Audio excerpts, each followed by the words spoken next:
4 പതിറ്റാണ്ടുകൾക്കിപ്പുറം വീണ്ടും സുകുമാരക്കുറുപ്പ് എന്ന പേര് വാർത്തകളിൽ ഇടം പിടിക്കുകയാണ്.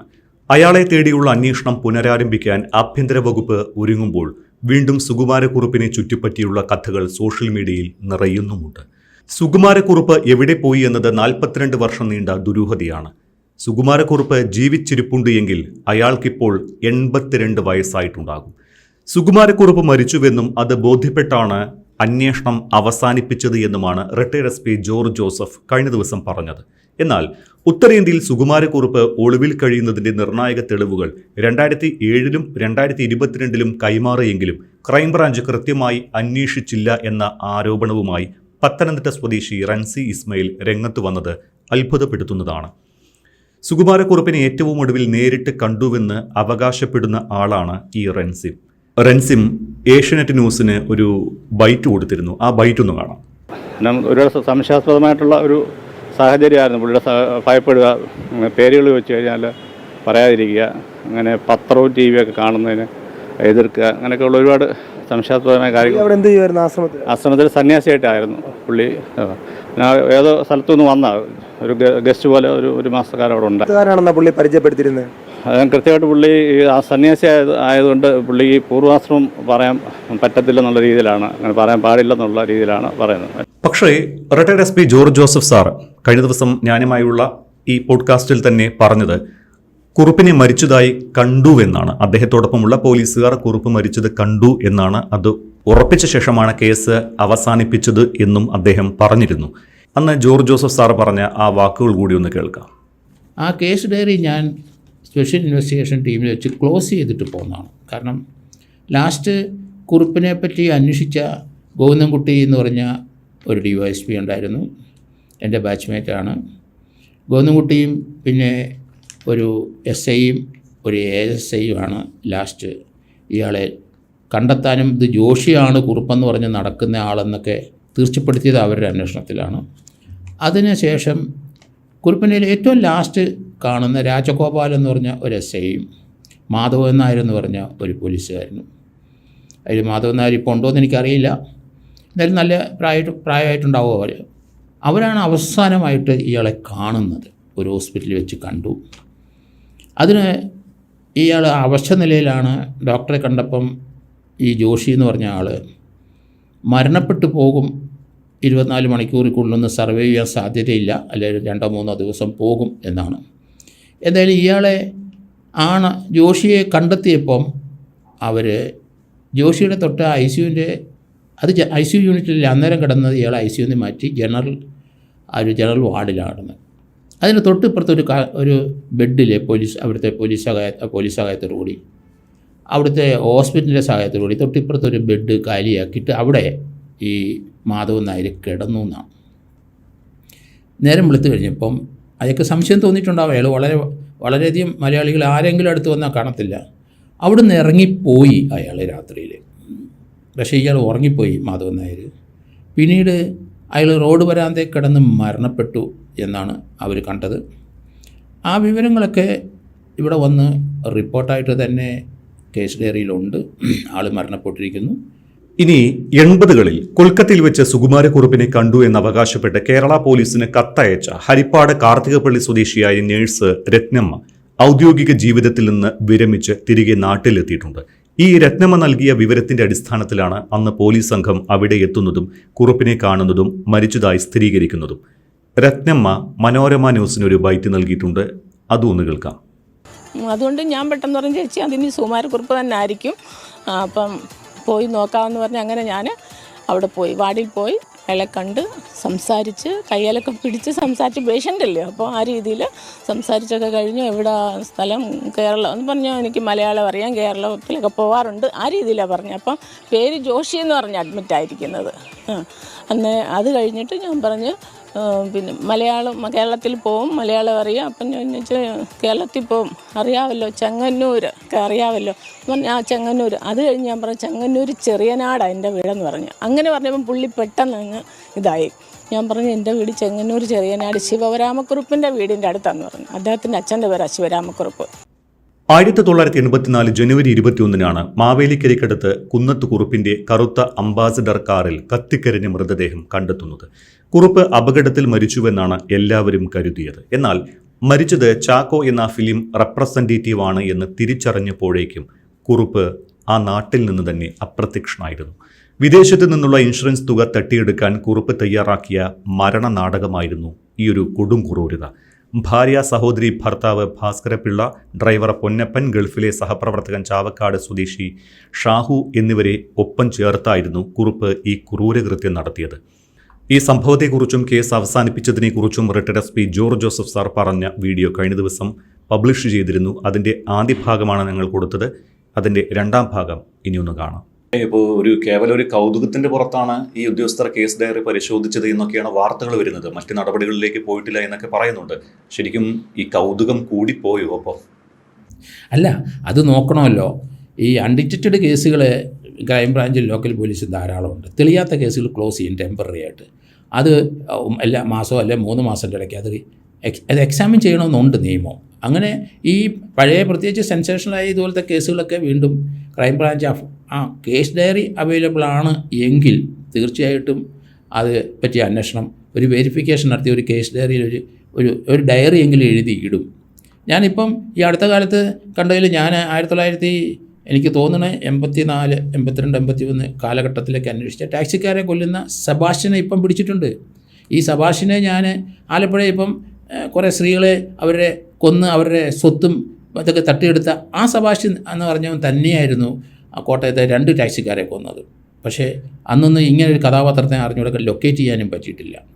അത് ഞാനത് ആ അന്വേഷണ ഉദ്യോഗസ്ഥന്മാർ പറഞ്ഞു. പക്ഷേ ആ ഫയൽ പോലും കാണാനുള്ള സാധ്യത, ഒരാളെ കൊന്നിട്ട് അച്ചൻകുഞ്ഞെന്ന് പറഞ്ഞ ഒരാളെ ഏറ്റുമാനൂരിൽ നിന്ന് ടാക്സിയിൽ പിടിച്ചുകൊണ്ട് പോയി ഈരോറ്റോട്ടപ്പുറത്ത് അയാളെ കഴുത്തിൽ അവർ കയറിട്ട് മുറുക്കി കൊന്നിട്ട് ആ കാറ് ഏലപ്പാറ ഉപേക്ഷിച്ചു. എനിക്ക് ആ കേസ് ഡയറി കാണാപ്പാടമാണ് ഇപ്പോഴും.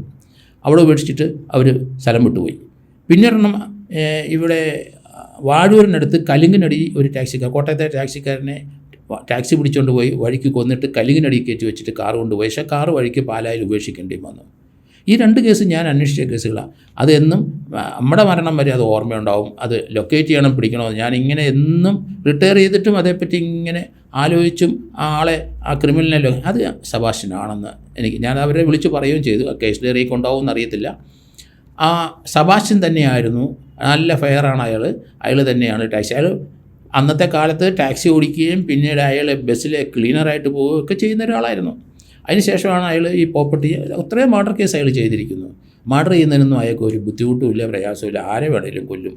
അങ്ങനെ ആ ഒരു ട്രാക്കിലോട്ട് പോയി കഴിഞ്ഞാൽ അവരങ്ങനെ സഞ്ചരിക്കുകയുള്ളൂ. ആ സബാഷിനെ ആ 2 കേസിനകത്ത് പ്രതി സബാഷൻ തന്നെയാണെന്ന് എനിക്കറിയാം.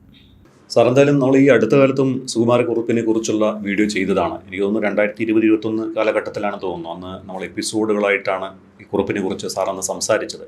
അത് കാണാത്തവർക്കായിട്ട് ഞാനത് ഈ വീഡിയോയുടെ താഴെ പിൻ ചെയ്ത് വെക്കുകയും ചെയ്യാം. സാർ, ഈ ഓരോ പീരീഡിലായിട്ട് ഇപ്പോൾ നോക്കുമ്പോൾ 2026 സുകുമാരക്കുറുപ്പിനെ കുറിച്ച് വീണ്ടും ഒരു വിവാദം അങ്ങനെ ഉയർന്നു വന്നിരിക്കുന്നത്. മലയാളി ഉള്ളിടത്തോളം കാലം അപ്പോൾ ഈ സുകുമാരക്കുറുപ്പിനെ ഇങ്ങനെ അന്വേഷിച്ചുകൊണ്ടേയിരിക്കും എന്ന് സാറ് സൂചിപ്പിച്ചു. ഇതെവിടെ നിൽക്കും? ഇത് അൺഎൻഡിങ് ആണ് എൻ്റെ കാഴ്ചപ്പാടിൽ. ഒരിക്കലും ഇത് അവസാനിക്കില്ല. ഇത് വലിയ കൗതുകമുള്ള വാർത്തയല്ലേ, അതിന് വലിയ പ്രാധാന്യമുണ്ട്. 30 ലക്ഷം അല്ല 38 ലക്ഷം രൂപയ്ക്ക് വേണ്ടിയിട്ടാണ് അയാൾ ഇവിടെ അബുദാബിയിലെ അയാളുടെ കമ്പനി സ്വല്പം നഷ്ടത്തിൽ ഓടിക്കഴിഞ്ഞപ്പം 38 ലക്ഷം രൂപയുടെ ഇൻഷുറൻസ്, അന്നത്തെ കാലത്ത് 38 കോടിയുടെ വരും. ആ പണത്തിന് വേണ്ടിയിട്ട് അയാൾ ഷാഹുവിനെ അവിടെ ആദ്യമായിട്ട് അവിടെ ഒന്നിച്ച് ഇയാളെ കീഴിൽ വർക്ക് ചെയ്യുന്ന ആളാണ് ഷാഹു, തൃശ്ശൂർകാരൻ. ഷാഹുവിനെ വിളിച്ചിട്ട് നല്ല ലോഹിയാണ്, 2 പേരും വലിയ ലോകത്തിലുള്ളവരാണ്. ഒരു ദിവസം വന്നവർ ഇപ്പം നേരിട്ടൊരു ചോദ്യം അവൻ ചോദിച്ചിട്ടുണ്ട്. അത് ഷാഹുവിനെ ഞാൻ ചോദിച്ചപ്പം കുറുപ്പ് പറഞ്ഞെന്ന്, എടാ നിനക്കൊരാളെ കൊല്ലാൻ പറ്റുമെന്ന്. തുടക്കം കണ്ടില്ലേ, അവനെ വീഴ്ചത് അങ്ങനെയാണ്. ആ ചോദ്യത്തിൽ അങ്ങനെയാണ് തുടക്കം. അത് നിനക്കും കുറച്ച് പൈസ 38 ലക്ഷം രൂപ വെച്ചിട്ട് നമുക്ക് ഒരാളെ സംഘടിപ്പിക്കും, പക്ഷേ അതൊരു ഡെഡ് ബോഡി ഒപ്പിച്ചാൽ മതി എന്നാണ് അന്ന് പറഞ്ഞത്. അപ്പോൾ ഇവർ ഇവിടെ വന്നിട്ട് കുറേ ഡെഡ് ബോഡിയും ഏതെങ്കിലും പള്ളിയുടെ അവിടുന്ന് കുഴിച്ചിട്ടിരുന്ന് എടുക്കാനായിട്ട് അവർ വളരെ അധികം സ്ഥലങ്ങളിൽ സഞ്ചരിക്കുകയും ചെയ്തിട്ടുണ്ട്. അതൊക്കെ ആ കേസ് ഡയറി പറഞ്ഞിട്ടുണ്ടാവും ഞാൻ. അങ്ങനെ ഒരു ഡെഡ് ബോഡി കിട്ടാതെ വന്നപ്പോഴാണ് പിന്നെ ഐഡിയ മാറിയത്. അതുവരെ ഡെഡ് ബോഡി എടുക്കാനായിരുന്നു എന്നാണ് ഇവരെ ചോദ്യം ചെയ്തപ്പം ഷാവു ഉൾപ്പെടെയുള്ളവർ പറയുന്നത്. അതിനുശേഷം ഇവർ ഒരാളെ സംഘടിപ്പിച്ച് വന്നു. ഏകദേശം ഇടയ്ക്ക് ഇവർ ഈ വരുന്ന വഴിക്ക് ഈ കരുവാറ്റയുടെ അവിടെ വരുന്നതിന് മുമ്പ് ആരെയെങ്കിലും കിട്ടണമെന്ന് വിചാരിച്ചിട്ട് 4 പേരെ കണ്ട ഒരു ചരിത്രമുണ്ട്. അവർ കാറ് ലിഫ്റ്റ് ചെയ്യുന്നവന്മാർ, ഇവർ കാറിന് ചെറിയ കള്ളന്മാരുടെ ലക്ഷണമാണെന്നൊക്കെയാണ് ഇവൻ പറയുന്നത്. അവർ 4 പേരും ഈ കാറിൽ ലിഫ്റ്റ് ചോദിച്ചു അവർ കയറ്റിയില്ല. കാരണം അവരെല്ലാം പൊക്കം കുറഞ്ഞ ആളാണ്. ഈ കുറുപ്പിൻ്റെ അത്രയും പൊക്കമുള്ള ഒരാൾ സൈസ് ഒത്തില്ല, അതുകൊണ്ടാണ് ആമാരെ വിട്ടത്. അല്ലെങ്കിൽ ആരെങ്കിലും തട്ടിക്കയറ്റി. കരുവാറ്റയിൽ വെച്ചിട്ട് ഈ ചാക്കോയുടെ സംഭവം, ചാക്കോയെ കണ്ടു കഴിഞ്ഞപ്പം അയാളെ കയറ്റിക്കളയാമെന്ന് വിചാരിച്ചു. അയാളെ കയറ്റി ഇവർ ഇങ്ങനെ കയറ്റുന്നയാളെ കൊല്ലാനായിട്ട് ആലപ്പുഴ മെഡിക്കൽ കോളേജ് ഈ മണപ്പിക്കാനുള്ള സാധനവും വാങ്ങിച്ചിട്ടുണ്ട്. അവിടുത്തെ ഒരു ആളെ നമ്മൾ ക്വസ്റ്റ്യൻ ചെയ്തിട്ടുണ്ട്. ആലപ്പുഴ മെഡിക്കൽ കോളേജിലൊരു സ്റ്റാഫാണ്, അയാളെ നിന്നാണ് ഇത് വാങ്ങിച്ചത്. അപ്പോൾ അതും ഇവരുടെ കയ്യിലുണ്ടായിരുന്നു. അത് മണപ്പിച്ചിട്ടുണ്ടാവണം എന്നെനിക്ക് തോന്നുന്നത്. പിന്നെ ലിക്കർ, അതിൽ മദ്യപിക്കാത്ത ആളാണ് ചാക്കോയെ, ബലം പ്രയോഗിച്ച അയാളെ ലിക്കർ കുളിപ്പിക്കുകയും ചെയ്തു. ഈതർ എല്ലാം കൂടെ ആയിക്കഴിഞ്ഞപ്പോൾ അയാൾ കാറിൽ അൺകോൺഷ്യസായി, പിന്നെ കഴുത്ത് മുറുക്കി കൊല്ലുകയായിരുന്നു. അപ്പോൾ ഈ ആളെ കാറിനകത്ത് കയറിക്കഴിഞ്ഞപ്പം ഈ കുറുപ്പിൻ്റെ കാറിൽ, അയാളെ സ്വന്തം കാറിൽ, എനിക്ക് തോന്നുന്നത് 78-83 കാറും 59-55 ഒരു കാറും, കുറുപ്പിൻ്റെ കാറ് 59-59 അപ്പം പിന്നെ 78-31 ഒരു കാറും. അത് ഭാസ്കർ പിള്ളയെന്ന് ഇയാളെ ഭാര്യയുടെ അനിയത്തി കല്യാണം കഴിച്ചവൻ്റെ കാറായിരുന്നു ഒന്ന്. അപ്പോൾ ഈ 2 കാറിലാണ് ഈ ഓപ്പറേഷൻ നടന്നത്. പക്ഷേ ചാക്കോ അവർ വീട്ടിൽ കൊണ്ടുവന്നിട്ട് കരിയൊക്കെ ഉപയോഗിച്ചിട്ട് ചാക്കെ തീ ഉപയോഗിച്ച് പൊള്ളിച്ച് അങ്ങനൊരു സംഭവം വീട്ടിൽ വെച്ചുണ്ടായിട്ടുണ്ട്.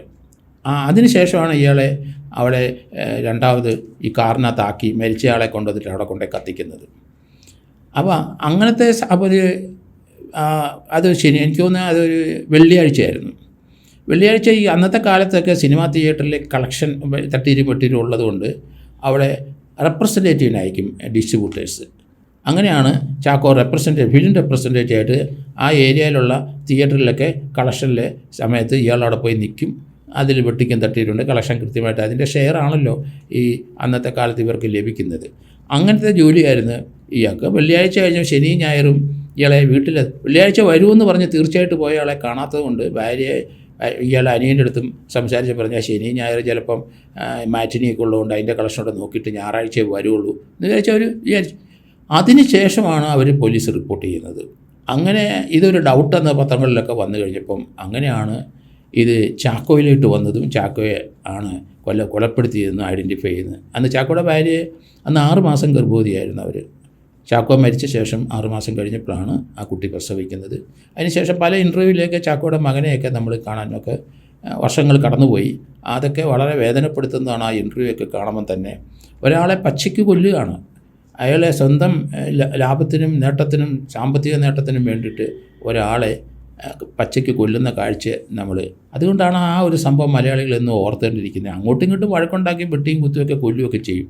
പക്ഷെ നിരപരാധിയായ ഇതേപ്പറ്റി അവരുമായിട്ട് ഒരു ബന്ധമില്ലാത്ത ഒരു സ്ട്രേഞ്ചറെ, ഒരു അപരിചിതനെ അയാളെ കൊന്ന് ഇവർ പണത്തിന് വേണ്ടിയിട്ട് 38 ലക്ഷം രൂപയ്ക്ക് വേണ്ടി കൊന്ന് അയാളാണ് മറ്റേ യഥാർത്ഥത്തെ കുറുപ്പാണ് മരിച്ചതെന്ന് സ്ഥാപിക്കാൻ ശ്രമിച്ച കേസ് അത് ഫെയിലിയറായിപ്പോയി. കുറുപ്പ് അതിനുശേഷം അവിടുന്ന് മുങ്ങിയിട്ട് നേരെ അന്ന് രാത്രി തന്നെ പലരും പല കഥകളും പറയുന്നുണ്ടെങ്കിൽ നമ്മൾ അന്വേഷിച്ചപ്പോൾ അയാൾ നേരെ എറണാകുളത്ത് പോയി, ഷാഹുവായിട്ട് പോയി.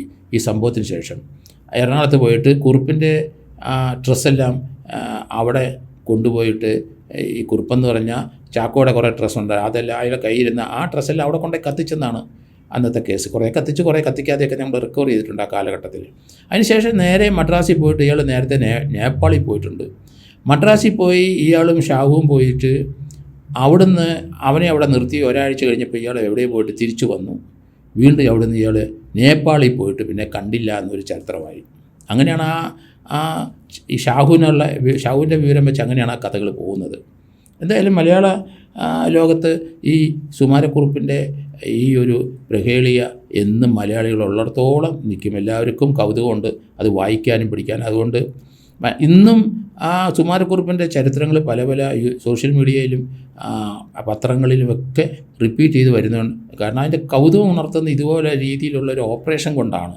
പിന്നെ അയാളുടെ പ്രത്യേകിച്ച് ഗൾഫിലൊക്കെ പോകുന്നവർ ഇതുപോലെയൊക്കെ അതിനകത്ത് അയാൾക്ക് ഈ ബുദ്ധി കിട്ടിയത് എനിക്ക് മനസ്സിലായത് അവിടെ സ്കൂബ ഡൈവിംഗ് ഉണ്ട് ഗൾഫിൽ.